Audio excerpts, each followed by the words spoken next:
دیر از اے حدیث جو کہ بڑی مشہور ہے، حدیث جبرائیل علیہ السلام. ہی آسکس پرافٹ صلی اللہ علیہ وسلم 4 questions about Islam, about Iman, about Ihsan. And the fourth question he asked رسول اللہ صلی اللہ علیہ وسلم is کہ what do you know about the day of judgment، یعنی یہ کانٹیکسٹ بتا رہا ہوں کہ کب آئے گا ڈے آف ججمنٹ.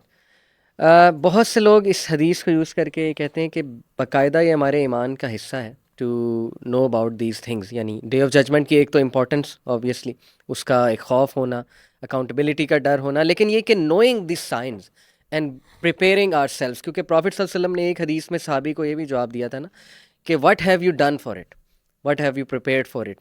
یہ تو بعد کی بات ہے نا، کب آئے گا.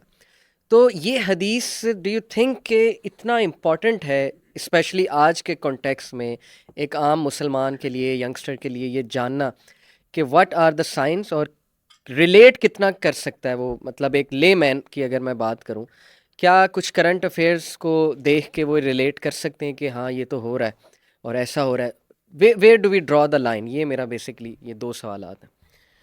چلیے، بسم اللہ الرحمن الرحیم، الحمدللہ والصلاۃ والسلام علی رسول اللہ بعد. ابھی آپ نے 2 سوالات پوچھے ہیں. پہلا سوال تو اس کی اہمیت کے حوالے سے ہے، اور دوسرا یہ کہ کیا ہم اس کو آج کل کے ٹائمز کے ساتھ ریلیٹ کر سکتے ہیں یا نہیں کر سکتے. تو جو پہلی بات آپ نے کہا اہمیت کے حوالے سے، تو اس میں کوئی شک نہیں ہے کہ ہمارے دین میں اس کا بہت بڑا یعنی ایک پارٹ ہے. آپ دیکھیں کہ احادیث کی کتابوں کے اندر پورے ابواب موجود ہیں، اس پہ کتابیں موجود ہیں ہمارے کلاسیکل اسکالرس کی بھی، ماڈرن اسکالرس کی بھی. اگر یہ ٹاپک جو ہے اتنا امپورٹنٹ نہ ہوتا تو اسکالرس کیوں اس کو اہمیت دیتے. یہاں تک کہ علماء یہ کہتے ہیں کہ اشراط الساعہ basically is part of science of the hour کی جو نالج ہے، is part of belief in the hereafter. یعنی آخرت کے دن پر ایمان کا مطلب صرف یہ نہیں کہ جنت جہنم پر ایمان، بلکہ اس کے ساتھ ساتھ یعنی جو اس کے سائنس آف دی آور ہیں ان کے اوپر ایمان لانا، یہ بھی اس کا پارٹ ہے. تو obviously you cannot have a faith unless you know about it, so you need to know about it. ٹھیک ہے نا، یہ ہمارے دین میں بہت ضروری ہے. اور اوبویسلی اس کی بہت سی ریزنس بھی ہیں. ایک ریزن تو ظاہر ہے یہ بھی ہے کہ انسان اپنے آپ کو ان فتنوں سے، ان چیزوں سے بچا لے. اللہ کے رسول صلی اللہ علیہ وسلم نے باقاعدہ گائیڈنس دی ہے اس بارے میں، اور صحابہ کو باقاعدہ بیٹھ کے، اور حدیث میں آتا ہے کہ ایک حدیث بڑی انٹرسٹنگ ہے، بٹ میں حیران ہوتا ہوں اللہ کے رسول صلی اللہ علیہ وسلم نے اس کو کتنی اہمیت دی کہ صحابی کہتے ہیں کہ اللہ کے رسول صلی اللہ علیہ وسلم نے فجر کی نماز کے بعد ہمیں اکٹھا کیا، آپ ممبر پہ چڑھے اور آپ نے جو ہے نا شروع کیا بتانا سائنس آف دی آور کے حوالے سے. اور ایک اور حدیث سے پتہ چلتا ہے کہ آپ نے یعنی کریشن آف دی ارتھ، یعنی جو اللہ تعالیٰ کے آسمان و زمین کی جو کریشن ہے وہاں سے آغاز کیا، اور جنت جہنم تک اللہ کے رسول نے سارے واقعات بیان کیے اور اس کا تفصیل بتائی.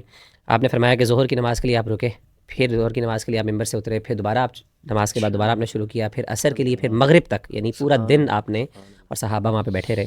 اور حضرت حذیفہ کہتے ہیں کہ جنہوں نے اس کو یاد رکھا، کچھ یاد رکھ لیا، کچھ بھول گئے بہرحال، لیکن کہتے ہیں کہ وہ جب بھی کچھ ایسی چیز ہوتی تھی تو ہمیں یاد آ جاتی تھی، ہم دیکھتے تھے اچھا یہ اللہ کے رسول صلی اللہ علیہ وسلم نے بتائی.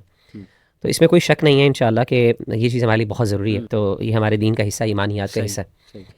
دوسری بات آپ نے جو یہ کی کہ اس کی اپلیکیشن کے حوالے سے کیا ہم اس کو ماڈرن ٹائمس میں اپلائی کر سکتے ہیں؟ بالکل کر سکتے ہیں. اگر ہم اپلائی نہیں کریں گے تو پھر اس کا فائدہ یعنی کیا ہے؟ یعنی اگر اس کا تعلق ہماری عملی زندگی کے ساتھ نہیں ہے تو پھر اس کا فائدہ کیا ہے؟ مطلب وہ کس لیے؟ صرف جسٹ ٹو نو. تو ہمارا دین تو بڑا پریکٹیکل ہے اس حوالے سے، اور یہ ہمارا صحابہ کا منہج ہے. صحابہ ہر دور میں ہمارے علماء وہ باقاعدہ یہ بتاتے بھی رہے اور وہ اپلائی بھی کرتے رہے.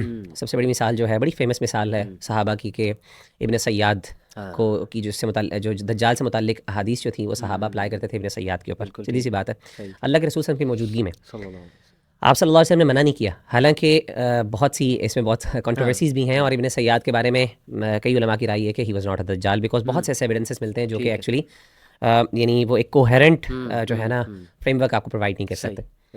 تو کہنے کا مطلب لیکن اس کے باوجود اللہ کے رسول صلی اللہ علیہ وسلم کے سامنے صحابہ کرتے تھے، اور آپ نے ان کو اجازت بھی دی، آپ نے منع نہیں کیا. اسی طریقے سے ہر دور میں ہم علماء دیکھتے ہیں انہوں نے اپلائی کرتے رہے. اور میں یہ بھی بتا دوں، بعض اوقات ان کی کچھ جو اپلیکیشنس ہیں وہ غلط بھی ہو سکتی ہیں. یعنی ایک بندہ یہ سمجھے نا کہ اسکالرس نے اگر ایک کسی چیز کو اپلائی کر دیا تو اب وہ حرف آخر ہے، ایسی بات نہیں. مثال کے طور پہ ایک حدیث میں ملتی ہے کہ اللہ کے رسول صلی اللہ علیہ وسلم نے فرمایا کہ 30 دجال ہوں گے، ٹھیک ہے، جھوٹے دجال آئیں گے. اور اس سے مراد، جیسے کہ علماء نے بیان کیا، اس سے مراد ہے کہ یعنی جھوٹے نبی، فالس پروفٹس ہیں.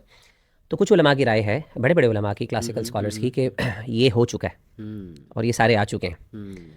تو لیکن یہ بات یعنی پریکٹیکلی درست نہیں ہے. اس کی وجہ یہ ہے کہ کئی ایسے دجال، جیسے مرزا غلام احمد قادیانی جو تھا، وہ انہی میں شامل ہے، اور یہی صحیح رائے لگتی ہے کیونکہ وہ اتنا بڑا فتنہ اس نے یعنی اس کو پرووک کیا.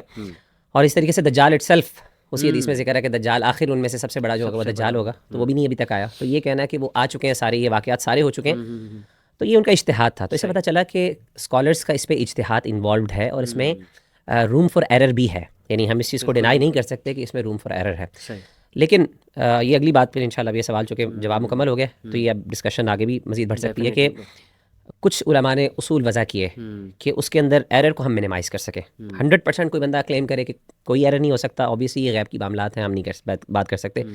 But the point is how can we minimise the error. اس کے لیے علماء نے کچھ اصول اور کچھ پرنسپلز وضع کیے ہیں، اسٹیبلش کیے ہیں، جو اگر سامنے رکھے جائیں تو انسان بہت سیف سائڈ میں ایک نیریٹو کو جو ہے وہ پیش کر سکتا. جزاک